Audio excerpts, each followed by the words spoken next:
Kattayam Suresh. Okay സാറേ, ഇപ്പോഴത്തെ ഈ കഴിഞ്ഞ കാലത്തെ രാഷ്ട്രീയ വീക്ഷണം സാറ് എങ്ങനെ നോക്കി കാണുന്നു? ഞാൻ എൻ്റെ വിദ്യാർത്ഥി ജീവിതകാലം മുതൽ ഒരു ഇടതുപക്ഷ പ്രവർത്തകനായിട്ടാണ് വന്നത്, SFI പ്രവർത്തകനായിട്ടാണ് വന്നത്. ഇപ്പോൾ ഞാൻ കേരള കോൺഗ്രസ് രാഷ്ട്രീയത്തിലാണ് പോകുന്നത്. എൻ്റെ ഒരു 50 വയസ്സ് കാലത്തിനിടയ്ക്കുള്ള രാഷ്ട്രീയ അനുഭവത്തിൽ ഈ കേരളത്തെ ഒരു 1/4 നൂറ്റാണ്ട് പുറകോട്ട് വലിച്ചുകൊണ്ടുപോയി എന്നാണ് നമുക്ക് മനസ്സിലാക്കാൻ പറ്റുന്നത്. തുടർഭരണം വന്നപ്പോൾ അത് കേരളത്തിന് ഏതെങ്കിലും തരത്തിലുള്ള സാമ്പത്തികമോ രാഷ്ട്രീയമോ സാമൂഹികമോ ആയ ഒരു പുരോഗതിയും പ്രദാനം ചെയ്തില്ലെന്ന് മാത്രമല്ല, ത്രിപുരയിലും ബംഗാളിലുമൊക്കെ ഉണ്ടായ ഒരു അനുഭവം 10 കൊല്ലക്കാലത്തിനിടയ്ക്ക് കേരളത്തിലുണ്ടാവുകയാണ്. കേരളത്തിൻ്റെ ഏറ്റവും പരമപ്രധാനമായ ആളുകൾക്ക് ഏറ്റവും പരമപ്രദമായ ഭക്ഷ്യ മേഖലയുടെ കാര്യം എടുത്താൽ, നിങ്ങൾ നേരത്തെ സൂചിപ്പിച്ചതുപോലെ തന്നെ കാർഷിക മേഖലയിൽ പണിയെടുക്കുകയും അല്ലെങ്കിൽ കാർഷിക ഉൽപ്പന്നങ്ങൾ ഉണ്ടാക്കുകയും ചെയ്യുന്ന കർഷകർക്ക് മെച്ചപ്പെട്ട വില ലഭിക്കാതെ വരുന്നു. കർഷക തൊഴിലാളികൾക്ക് അവരുടെ കൂലി വരിയിൽ വർധനവുണ്ടാകാതെ വരുന്നു. കാർഷിക മേഖലയിലെ ആ പിന്നോക്കാവസ്ഥ നിലനിൽക്കുമ്പോൾ തന്നെ മാർക്കറ്റിൽ ഭക്ഷ്യസാധനങ്ങളുടെ വില ക്രമാതീതമായി വർദ്ധിക്കുന്ന ഒരു സാഹചര്യമാണ് കഴിഞ്ഞ 10 വർഷക്കാലത്തിനിടയ്ക്ക് നമുക്ക് കേരളം കാണാൻ കഴിഞ്ഞത്.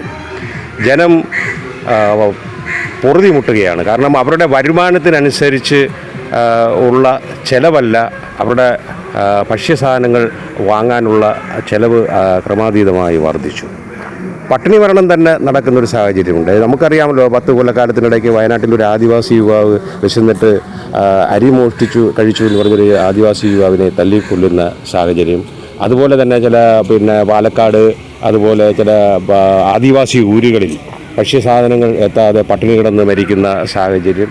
ഇതെല്ലാം നമ്മുടെ നാട്ടിൽ നിലനിൽക്കുകയാണ്. ഇതെല്ലാം ഇന്ന് ഒരു 10-25 കൊല്ലം മുമ്പൊക്കെ ആണെങ്കിൽ ഇത് പുറം ലോകം അറിയില്ലായിരുന്നു. ഇന്ന് ഈ ഡിജിറ്റൽ മീഡിയയുടെയും ഇത്രയും വലിയ സാങ്കേതിക വിദ്യയുടെയും കാലത്ത് ഇതെല്ലാം പുറം ലോകം അറിഞ്ഞുകൊണ്ടിരിക്കുകയാണ്.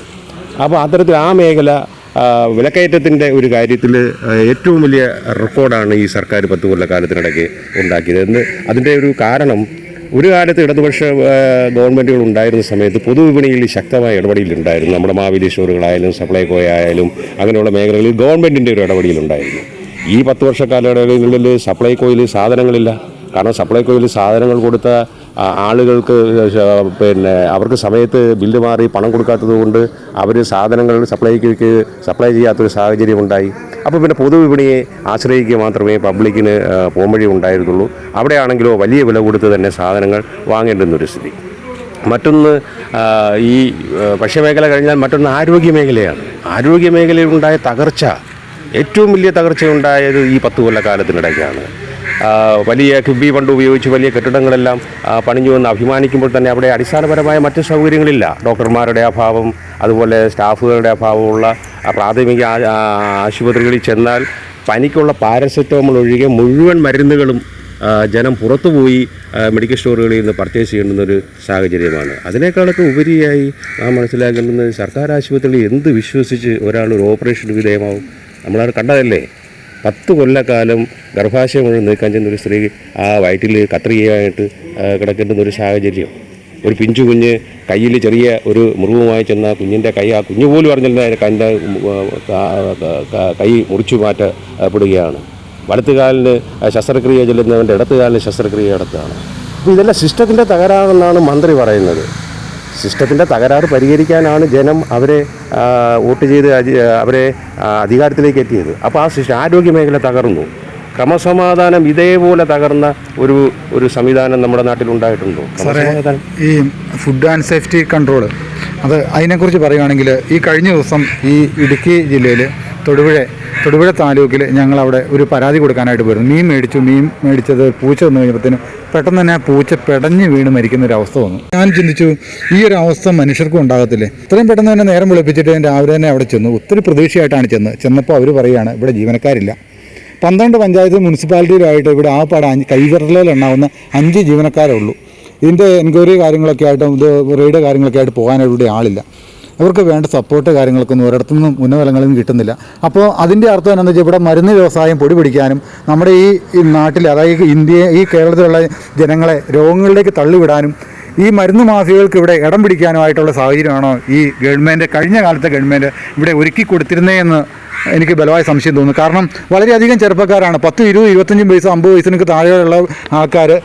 എൻ്റെ കൂടെ പഠിച്ച് 10-15ഓളം ആളുകൾ അറ്റാക്ക് വന്നും പല പല അസുഖങ്ങളും വന്നും മരിച്ചുപോയി.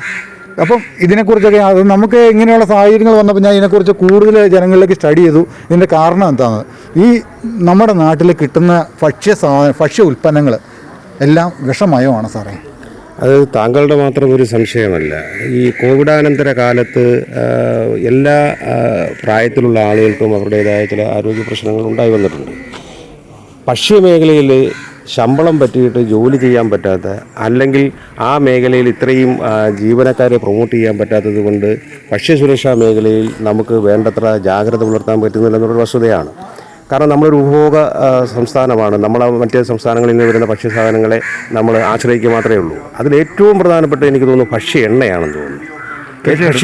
ഭക്ഷ്യ എണ്ണ വരുന്നത് മനുഷ്യന് ഭക്ഷിക്കാൻ പറ്റുന്നതാണോ എന്നുള്ള തരത്തിലുണ്ട്. എന്നാൽ ഇതിനൊന്നും നിയന്ത്രിതമായ ഒരു സംവിധാനം നമ്മുടെ നാട്ടിലില്ല. തോന്നിയതുപോലെ ആളുകൾ ഇവിടെ കൊണ്ടുവന്ന് വിൽക്കുന്നു, പോകുന്നു എന്നല്ലാതെ ഇതിൻ്റെ ഗുണമേന്മയെക്കുറിച്ച് ആധികാരികമായി പഠനം നടത്തുകയോ നിരോധിക്കേണ്ടതിനെ നിരോധിക്കുകയോ മറ്റ് സംസ്ഥാനങ്ങളിൽ നിന്ന് ഇത്ര മായം കലർന്ന ഭക്ഷ്യ വസ്തുക്കൾ നമ്മുടെ നാട്ടിലേക്ക് വരുന്നതിന് തടയിടുന്നതിനോ ഫലപ്രദമായി ഇടപെടുവാൻ അത് ഒരു വകുപ്പിൻ്റെ മാത്രം ഏകോപനം കൊണ്ട് നടക്കുന്നതല്ല. വിവിധ വകുപ്പുകളുടെ ഏകോപനത്തിൽ നടത്തേണ്ടുന്ന ഒരു കാര്യമാണ്. അതിലൊന്നും സർക്കാർ പ്രവർത്തിക്കുന്നില്ല എന്ന് വരുമ്പോൾ അതിൻ്റെ പിന്നിലൊരു മാഫിയ ഉണ്ടോ എന്ന് താങ്കളും ഞാനും സംശയിച്ചാൽ നമുക്ക് അതിനാരും കുറ്റം പറയാൻ പറ്റില്ല. പിന്നെ മറ്റൊന്ന് ക്രമസമാധാനം ഇത്രയും തകർന്ന ഒരു കാലം വേറെ ഉണ്ട്. പോലീസ് സ്റ്റേഷനിൽ പോലീസുകാർക്ക് പോലും ജോലി ചെയ്യാൻ പറ്റത്തില്ല. പ്രാദേശികമായി കരുത്തുള്ള ഞങ്ങളാണെന്ന് പറഞ്ഞുകൊണ്ട് പാറാവ് നിൽക്കുന്ന പോലീസുകാരനെ പോലും ധിക്കരിച്ചുകൊണ്ട് അകത്ത് കയറി SIയുടെ ഉടുപ്പിന് കുത്തിപ്പിടിക്കുക, പ്രതിയെ ബലമായി പിടിച്ചിറക്കിക്കൊണ്ട് പോവുക, പ്രതിയെ ബലമായി പോലീസ് സ്റ്റേഷനിൽ ഇറക്കിക്കൊണ്ട് പോവുക. ഇത്തരത്തിലുള്ള ഒരു അധികാരത്തിൻ്റേതായ ഒരു മുഷ്ക്, ഈ മുഷ്ക് ബംഗാളി കാണിച്ചതുകൊണ്ടാണ് 35 കൊല്ലക്കാലത്തെ തുടർച്ചയായ ഭരണത്തിൻ്റെ ഈ അഹങ്കാരവും മുഷ്കും കാണിച്ചുകൊണ്ടാണ് ഇന്ന് അവിടെ ചുവന്ന കൊടി പിടിച്ച് ഇറങ്ങാൻ പറ്റാത്തൊരു സാഹചര്യമുള്ളത്, ത്രിപുരയിൽ ഇറങ്ങാൻ പറ്റാത്തൊരു സാഹചര്യമുള്ളത്.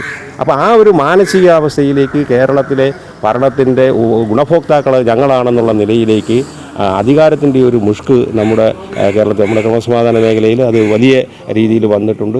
അതിൻ്റെ ഭാഗമായി തന്നെ കേരളത്തിൽ മയക്കുമരുന്ന് അതുപോലുള്ള മാരകമായ രാസലഹരി പദാർത്ഥങ്ങളുടെ ഉപയോഗവും വിപണനവും അതൊന്നും നിയന്ത്രിക്കാൻ ഫലപ്രദമായി നമുക്ക് നിൽക്കാം. ഡാൻസ് സ്ക്വാഡൊക്കെ കുറേയൊക്കെ പിടിക്കുന്നുണ്ടെങ്കിലും പലപ്പോഴും ഒറ്റപ്പെട്ട സംഭവങ്ങളായിട്ടേ നടക്കുന്നുള്ളൂ.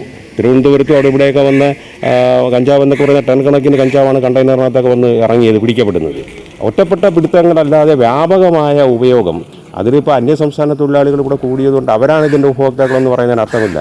നമ്മുടെ കുട്ടികൾ തന്നെ വലിയ മാർജിനിലേക്ക് ഈ കുട്ടികൾ ഈ ലഹരി വസ്തുക്കളുടെ ഉപയോഗത്തിലേക്ക് കടന്നു വന്നിട്ടുണ്ട്. അപ്പോൾ അതിനെ ഒന്നും നിയന്ത്രിക്കാനൊന്നും ഈ ക്രമസമാധാന ചുമതലയുള്ള നമ്മുടെ വകുപ്പിനോ നമ്മുടെ മുഖ്യമന്ത്രിക്കോ ഒന്നും കഴിഞ്ഞിട്ടില്ല എന്നുള്ളതൊരു വസ്തുതയാണ്. ഇപ്പോൾ ഈ ഒരു 10 കൊല്ലത്തിൻ്റെ ഇടയ്ക്കാണ് ഈ MDMA എന്ന് പറഞ്ഞ ഈ സംഭവം സ്കൂൾ തലങ്ങളിലും കോളേജ് തലങ്ങളിലും കണ്ടമാനം കുട്ടികൾ ഉപയോഗിച്ചും അതുപോലെ തന്നെ പോലീസ് പിടിച്ചും, അത് വളരെ റെയറായിട്ടാണ് എക്സൈസൊക്കെ പിടിക്കുന്നത്. പക്ഷേ ഇതിൻ്റെ ഒഴുക്ക് കണ്ടമാനം കൂടിയിട്ടുണ്ടെന്ന് തോന്നുന്നു ഈ 10 കൊല്ലത്തിൻ്റെ ഇടയ്ക്ക്. തീർച്ചയായിട്ടും കൂടിയിട്ടുണ്ടെന്ന് പറഞ്ഞു കഴിഞ്ഞാൽ, ഇപ്പോൾ ഞങ്ങളുടെയൊക്കെ കുട്ടിക്കാലത്ത് ഉണ്ടായിരുന്നത് ചാരായ ഷാപ്പുകളായിരുന്നു. ആ ചാരായ ഷാപ്പുകൾ കഴിഞ്ഞിട്ട് ബാറുകളൊക്കെ വന്ന് ഇപ്പോൾ നമ്മുടെ സംസ്ഥാനത്ത് ഈ ഗവൺമെൻറ് വന്നതിന് ശേഷം എത്ര പുതിയ ബാറുകളാണ് ഇവിടെ തുറക്കപ്പെട്ടിട്ടുള്ളത്. അപ്പം പുതിയൊരു കൾച്ചർ തന്നെ രൂപപ്പെടുകയാണ്. ഇപ്പോൾ ആണെന്നോ പെണ്ണെന്നോ വ്യത്യാസമില്ലാതെ ബാറുകളിൽ പോവുക, അതിൻ്റെ ഉപഭോക്താക്കളാവുക. അതിനപ്പുറത്തേക്ക് ഇതുകൊണ്ടൊന്നും ലഹരി പോരാഞ്ഞിട്ട് ഈ രാസലഹരി പോലുള്ള ലഹരി പദാർത്ഥങ്ങൾ കുട്ടികളിലേക്ക് എത്തിക്കുന്ന മാഫിയ വളരെ സജീവമാണ്. അതുകൊണ്ട് തന്നെ കുടുംബ ബന്ധങ്ങളിൽ വലിയ മാറ്റം വന്നു. ഇന്ന് ഒരു കുട്ടിയോട് നീ എന്താ മുഖനായി ഇരിക്കുന്നതെന്ന് ചോദിക്കാൻ പോലും രക്ഷകർത്താക്കൾക്ക് പറ്റാത്ത സ്ഥിതിയാണ്. അവൻ്റെ ആവശ്യങ്ങൾ നടന്നില്ലെങ്കിൽ അവൻ വീട്ടിൽ അക്രമാസക്തനാവുകയാണ്, മാതാപിതാക്കളെ വെട്ടിക്കൊല്ലുകയാണ്, അല്ലെങ്കിൽ അവരെ കൊലപ്പെടുത്തുകയാണ്.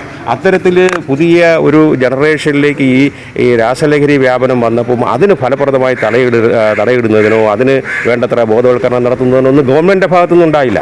പക്ഷേ അതിനകത്ത് നമ്മൾ അഭിനന്ദിക്കേണ്ടുന്ന ശ്രീ രമേശ് ചെന്നിത്തലയാണ്. അദ്ദേഹം ഒരു പൊതുപ്രവർത്തകൻ എന്ന നിലയിൽ അദ്ദേഹം അതൊരു രാഷ്ട്രീയ ക്യാമ്പയിനായിട്ടെടുത്ത് കേരളത്തിൽ മുഴുവൻ അതിന് വ്യാപകമായ പ്രചാരം കൊടുത്ത് രാസലഹരി അപകടകരമായ ഒരു സംഭവമാണെന്ന് വിദ്യാർത്ഥികളെയും രക്ഷിതാക്കളെയും പൊതുസമൂഹത്തെയും ബോധ്യപ്പെടുത്തുന്നതിൽ ആ ക്യാമ്പയിൻ വിജയിച്ചിട്ടുണ്ടെന്നുള്ളത് ഒരു വസ്തുതയാണ്.